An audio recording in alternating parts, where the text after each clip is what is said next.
Bien, mis amados hermanos, bienvenido una vez más a nuestro servicio de estudio bíblico de los miércoles, que nos siguen aquí a través de las redes, que usted lo puede compartir.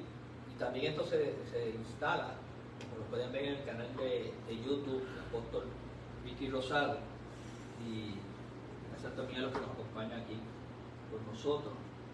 Vamos hoy a estudiar el Salmo 42 y 43.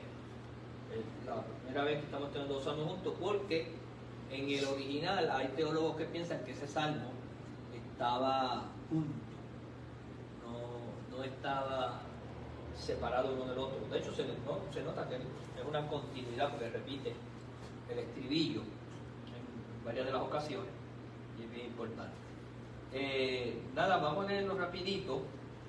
Como el ciervo brama por las corrientes de las aguas, así clama por ti, oh Dios, el alma mía. Mi alma tiene sed de Dios, del Dios vivo. Cuando vendré y me presentaré delante de Dios. Fueron mis lágrimas, mi pan de día y de noche, mientras me dicen todos los días, ¿dónde está tu Dios? Me acuerdo de estas cosas y derramo mi alma dentro de mí, de cómo yo fui con la multitud y la conduje hasta la casa de Dios entre voces de alegría y de alabanza del pueblo en fiesta. ¿Por qué te abates, oh alma mía, y te turbas dentro de mí? Espera en Dios, porque aún es de alabarte, salvación mía y Dios mío. Dios mío, mi alma está abatida en mí, me acordaré, por tanto, de ti desde la tierra del Jordán y de los hermonitas desde el monte de Mizar. Un abismo llama a otro a la voz de sus cascadas. Todas tus ondas y tus olas han pasado sobre mí. Pero de día mandará Jehová su misericordia y de noche su cántico estará conmigo y mi oración al Dios de mi vida. Luego dice, diré a Dios, roca mía, ¿por qué te has olvidado de mí? ¿Por qué andaré yo enlutado por la opresión del enemigo? Como quien hiere mis huesos, mis enemigos me afrentan, diciéndome cada día, ¿dónde está tu Dios? ¿Por qué te abates, oh alma mía, y por qué te turbas dentro de mí? Espera en Dios, porque aún he de alabarte, salvación mía y Dios mío. ¿Se sigue oyendo? Se está grabando, pero desde acá, porque ahí hace una señal de que no tiene audio. Sí. Pero se oye. Sí, se oye bien. Yo creo que se me dañó el teléfono. Sí, bueno, dice que mejoró allá. El otro salmo, el 43, dice, júzgame, oh Dios, y defiende mi causa, líbrame de gente limpia y de hombre engañoso e inicuo, pues que tú eres, oh Dios, de mi fortaleza, porque me has desechado, porque andaré enlutado por la opresión del enemigo. Envía tu luz y tu verdad, estas me guiarán, me conducirán a tu santo monte y a tus moradas. Entraré al altar de Dios, al Dios de mi alegría y de mi gozo, y te alabaré con arpa. Oh Dios, Dios mío, ¿por qué te abates, oh alma mía, y por qué te turbas dentro de mí?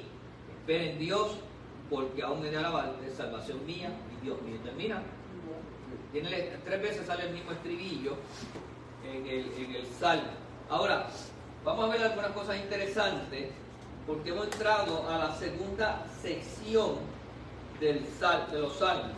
Ahora vamos a esta segunda sección, porque acuérdense que son como 5 tomos de los salmos, del 42 al 72, el que vamos a estar viendo. Ya vimos los primeros 41, aunque no hemos tomado los 41 salmos, sino que lo estamos tomando según son los salmos más significativos que queremos considerar, pero siempre hablamos de los otros, ¿verdad? Y estos salmos del 42 al 72, la temática principal va a ser, se le llaman los salmos del templo. Tienen que ver mucho con la adoración, con la vida de templo, con la vida de lo que nosotros le llamamos, ¿verdad?, en la iglesia, pues la vida del santuario, del templo, del tabernáculo. Por lo tanto, vamos a ver muchas referencias a ese tema. El libro segundo de los salmos incluye, como ya dije, los salmos del 42 al 72. De los 31 salmos que contiene, solamente 18 se le atribuyen a David, en contraste con primer tomo, ¿verdad? Los primeros 41, en el cual David es el único autor que se menciona. El libro 2, o el segundo tomo, ¿verdad? El segundo libro, ¿verdad? De Salmos, es parte de lo que se conoce como el Salterio Eloísta. Pues en él se utiliza para Dios el nombre de Elohim. Ya nosotros sabemos que ese nombre de Elohim lo que significa es el trino Dios, ¿verdad? Dios en su pluralidad, lo que nosotros también conocemos como Padre, Hijo y Espíritu Santo. Y no utiliza tanto el nombre de Yahweh o Yahvé, que no es otra cosa que Jehová o el Señor. Vamos a estar viendo más esta dimensión trina de Dios, ¿verdad? En un subgrupo importante es el que integran los salmos del 42 al 49, que llevan la inscripción de o por o para los hijos de Coré. Y los hijos de Coré tienen que ver con aquel grupo de adoradores, aquel grupo de los que adoraban, los hijos de Coré, que estaban en el templo adorando, ¿verdad?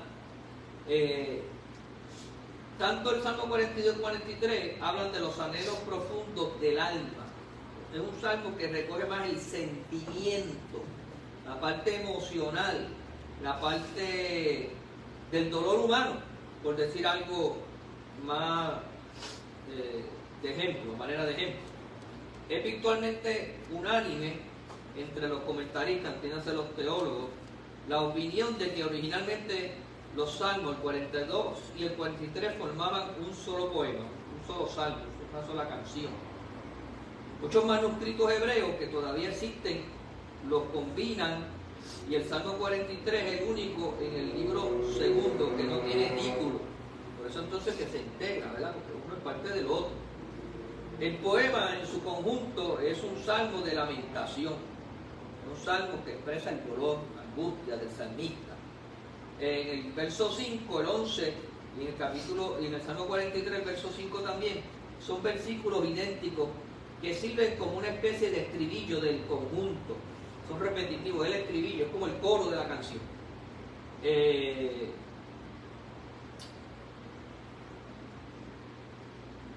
La idea que aparecen en ambos salmos son similares, y la frase ¿por qué andaré yo enlutado por la opresión del enemigo?, que está en el verso 9, se repite también en el verso 2 del Salmo 43, también hay otra repetición. Los consideraremos como una misma producción, o sea, como el mismo poema, el mismo salmo. El título del Salmo 42 contiene la frase muy conocida, al músico principal. También describe el salmo como un masquil. Masquil, como que habíamos estudiado, son salmos didácticos o que enseñan algo, traen una enseñanza, es pedagogía, salmos que tienen una pedagogía, se utilizaban varios de esos salmos para traer una enseñanza específica. También habla de los hijos, o lo titula también como de los hijos de Coré, que aparecen en Primera de Crónicas, el capítulo 9, verso 19, capítulo 26, el verso 1, verso 19, como integrantes de un gremio de servidores del templo. Eran como los levitas, eran como los que participaban en el trabajo del templo, y Emán, uno de los descendientes de Coré, que aparece en Primera de Crónicas, capítulo 6, versos 33 al 38, era antepasado de un grupo de cantores del templo que organizó David. O sea, esto era de la gente que ayudaba en la administración, en la adoración, en el cántico, en todo lo que tiene que ver con el trabajo ministerial eclesiástico de la adoración. Primera de Crónicas 15, 17, 16, 41 al 42, 25, del 4 al 5, son versos que hacen referencia a todo lo que he estado diciendo con estos hijos de Coré, con estos salmistas, ¿verdad? En total hay 11 salmos que contienen en su epígrafe referencia a los hijos de Coré. Hay 11 salmos que trabajan en esa dirección, ejemplos de ellos el Salmo 84, el 85, el 87, el 88. El teólogo Morgan escribe con respecto al Salmo 42: esta es la canción de un exiliado, y más aún de un exiliado entre enemigos que no experimentan simpatía alguna hacia sus convicciones religiosas. Esa era la tirantez que existía todavía contra David. Su mayor dolor es la inquisidora burlona de sus enemigos con respecto a Dios. Por contraste, recuerda haber estado en medio de una multitud de adoradores, siendo dirigente y compañero de sus hermanos. El Salmo 42 y 43 se divide en 3 secciones, cada una de las cuales concluye con el mismo estribillo, lo que estábamos diciendo. Ahora, los primeros 5 versos, y este salmo bien conocido, de hecho hay hasta canciones de él, expresiones del salmo, lo utilizamos mucho en muchas de las expresiones. Dice: como el ciervo brama por las corrientes de las aguas, así clama por Dios, Dios, el alma mía. Esto es una especie de clamor, de oración del salmista. Mi alma tiene sed de Dios, del Dios vivo. ¿Y cuántos de nosotros lo hemos cantado y lo hemos orado y lo utilizamos, verdad? Cuando vendré y me presentaré delante de Dios.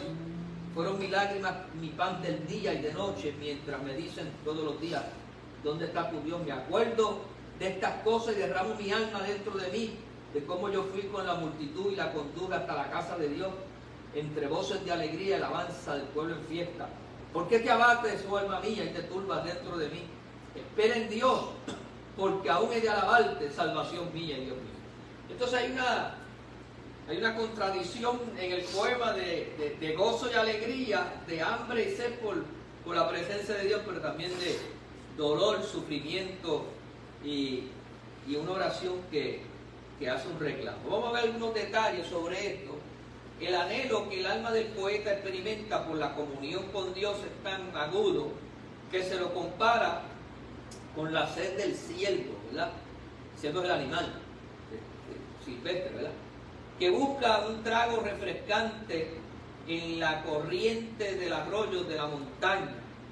Como el ciervo sediento en mortal desierto suspira por el arroyo y el claro en la espesura. Mi alma, pesada de trabajo y de dolor hastiada, anhela la presencia del Dios vivo. Norman Snight comenta, el teólogo, que el salmista está hablando de la ansiosa hambre de comunión con Dios, del hombre que una vez conoció esa comunión, esa presencia, y ahora tiene ese anhelo, ese deseo de estar directamente con la adoración de Dios en el santuario. Esa experiencia de David. Recuerde que David es el cantautor de Israel, es el director de la adoración, era un hombre de experiencia de devocional, tanto en lo personal como dirigiendo grupos, como dirigiendo la adoración, como cantando al Señor. Y David sabía lo que siente ese adorador, los que son cantantes, adoradores, gente que tiene experiencia de iglesia, de culto, de invocación.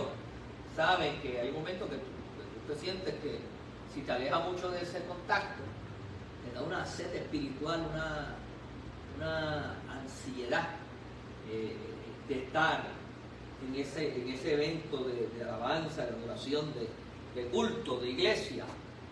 El hombre que sabe por su propia experiencia personal cuál es el gozo de la comunión con Dios no puede descuidar las oportunidades que se le presenten para renovar esa comunión, sea en las devociones privadas, personales o en la adoración pública. El que vive esa vida de iglesia, de comunión, le hace falta levantarse por la mañana a adorar, a cantar, a orar, a oír de la música y las expresiones de los salmos, o le hace falta unirse con otros, aunque sea 2 o 3, o ir a un evento de multitudes y cantar al Señor con la mejor expresión, porque eso es parte de esa vida, ¿verdad?, de adorar y honrar al Señor y de lo que son las devociones. Al final de cuentas, no hay incentivo que valga para estar presente en la iglesia fuera del hambre y la sed del alma, que solo puede ser satisfecho por el pan del cielo. Quien así se siente no puede mantenerse alejado. Su propia hambre y sed lo impulsará. De hecho, David fue el mismo que dijo: prefiero estar un día en tus atrios que mil fuera de ellos.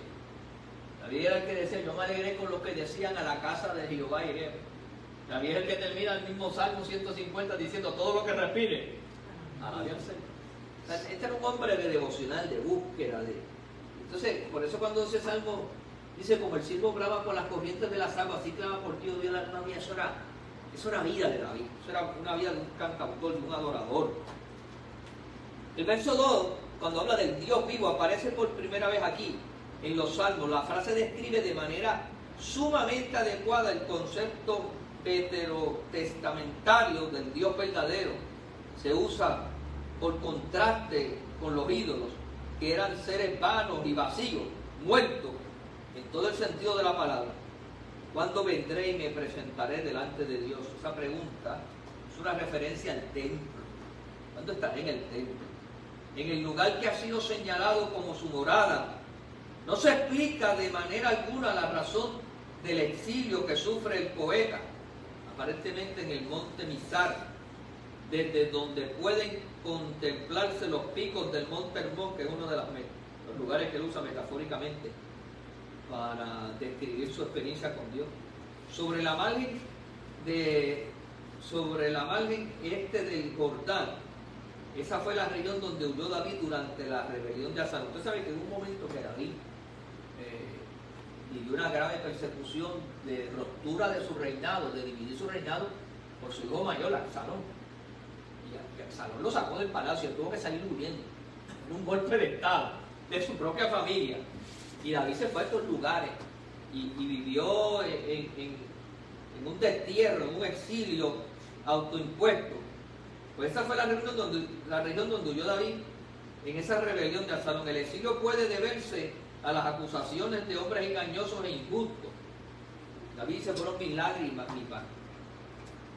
Significa que en vez de comer, he llorado. Hay gente que ha sufrido eso.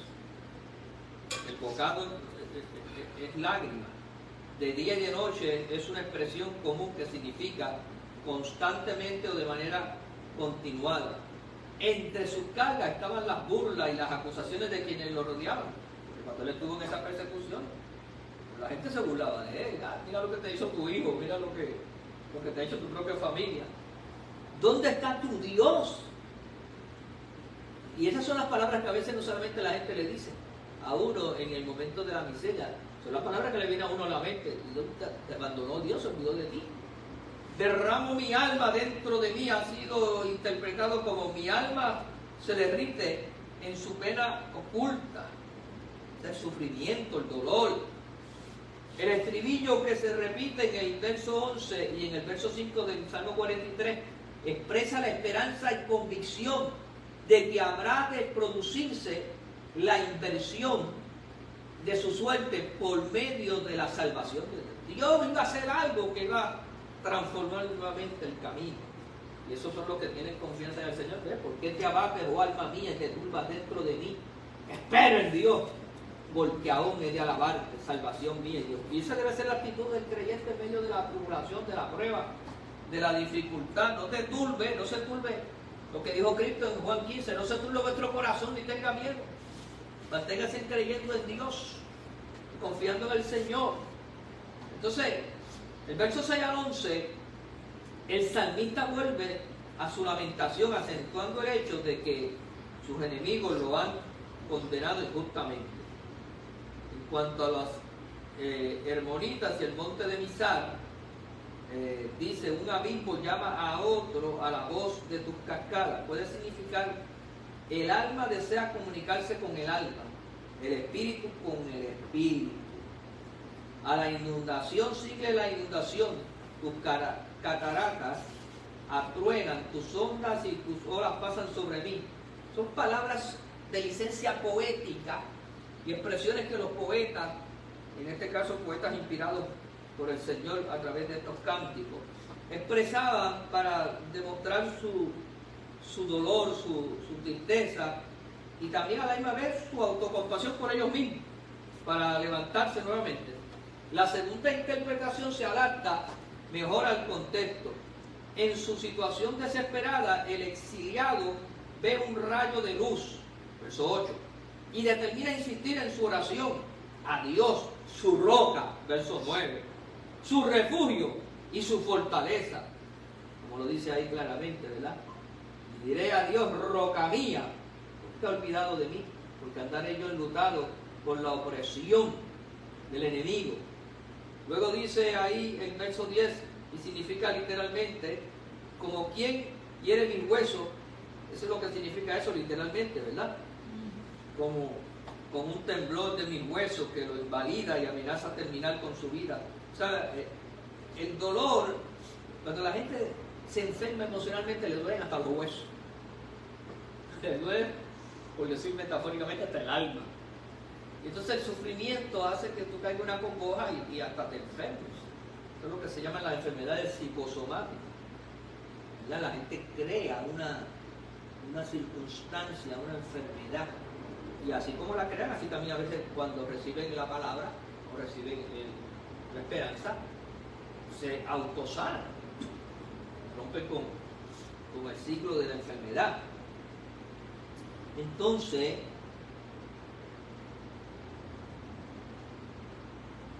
el Salmo 43, porque ya vimos que en el verso 11 dice, ¿por qué te abates, oh alma mía, y por qué te turbas dentro de mí? La pregunta. Espera en Dios, esa palabra espera es confía, porque aún he de alabarte, salvación y Dios mío. O sea, yo voy a seguir alabándote, yo voy a seguir adorándote, yo voy a seguir honrándote. Entonces, los 5 versos del Salmo 43, a lo largo de la continuada nota de lamentación, la hebra de esperanza va haciéndose cada vez más fuerte. El salmista llama a Dios para que busque, en el sentido de reivindicar, que le haga justicia a su caso, que atienda a su caso y que asuma su defensa contra gente impía y contra el hombre engañoso e inicuo. Y a veces esas son nuestras oraciones también. Señor, hazme justicia, sé tú mi defensa. Pues es natural que tú ores eso, porque Dios va a actuar sobre esa oración que tú estás haciendo y vas a manifestar bajo la unción del Espíritu Santo el poder de lo que tú quieres que ocurra a través de la oración. ¿Sabes que hay oraciones de peticiones, pero hay oraciones que uno está actuando en decir lo que uno quiere que ocurra y se está enlazando con la voluntad de Dios, de su palabra, y eso va a venir a fiel cumplimiento?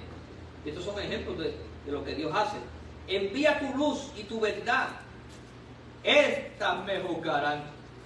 Que tú me vas a hacer justicia por tu luz, por tu verdad, por tu palabra. Ha sido musicalizado por Charlie Gounod, cantante, ¿verdad? Hizo una alabanza sobre ese tema. Tu santo monte es literalmente la montaña de tu santidad. Tu morada sería el lugar de tu habitación, no otra cosa que el templo, el lugar donde adoramos. Cuando llegue su reivindicación, el salmista espera, en primer lugar, poder regresar al altar de Dios. Lo cantábamos ahorita, en el altar de Dios el fuego está encendido. Representa la presencia, el altar de Dios representa el lugar íntimo, el lugar de la presencia, el lugar donde somos perdonados, el lugar donde Dios nos habla, el lugar donde está ese lugar santísimo, ¿verdad? También, porque era parte de ese templo, de ese lugar. En el templo, al Dios de mi alegría y de mi gozo, el traducido es mi gozo, mi deleite. Entonces, cuando tú estás en la presencia, tú te vas a gozar y te vas a deleitar en el Señor. Y después termina diciendo con respecto al arpa, cuando dice ahí, ¿verdad? Entraré en el altar de Dios, al Dios de mi alegría y de mi gozo, y te alabaré con arpa, oh Dios, Dios mío, porque David era un músico, era un cantautor, pero uno de los instrumentos que David tocaba era el arpa. Y lo vemos en varios ejemplos que lo cita así mismo, tocando para Saúl con el arpa.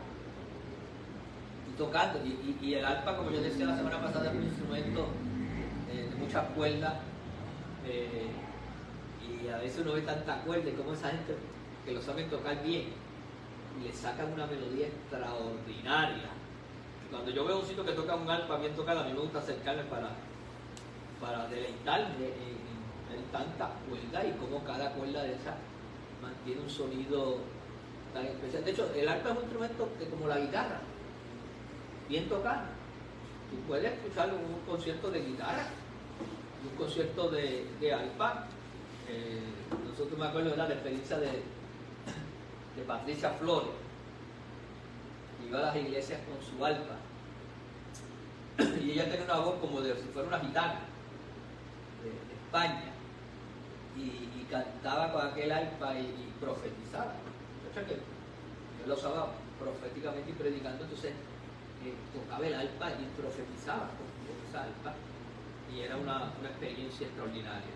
También terminó, ¿verdad?, con esa arpa alabando a Dios, diciendo: ¿por qué te abates, oh alma mía? ¿Y por qué te turbas dentro de mí? Espera en Dios, porque aún me da alabarte, salvación mía y Dios mío. 3 veces el estribillo de la manifestación del Salmo. Nada, que Dios haya dado bendición a esta palabra. Espero que esto te haya ayudado a comprender más sobre esa experiencia del día a día que tenemos nosotros como creyentes, buscando la presencia del Señor. Porque si algo te va a ayudar a ti a cuando tienes alegría, aumentar el gozo, es la presencia del Señor. Y si estás pasando por momentos difíciles o de dificultad, la presencia del Señor es el bálsamo que te va a calmar tu sed y te va a refrescar. Dios añada bendición a su palabra. Gracias por acompañarlo. Comparta esta enseñanza con algunos amigos, personas que estén necesitadas de esta palabra. Y nada, recuerden, la gente de la casa, los que adoramos a Dios, sabemos ofrendar, lo hacemos a través de la ATH móvil, como CFC Fe y Gracia. CFC Fe y Gracia. Y el domingo nos veremos acá en el servicio también. Dios los bendiga. Muchas gracias. Fuerte abrazo en el Señor.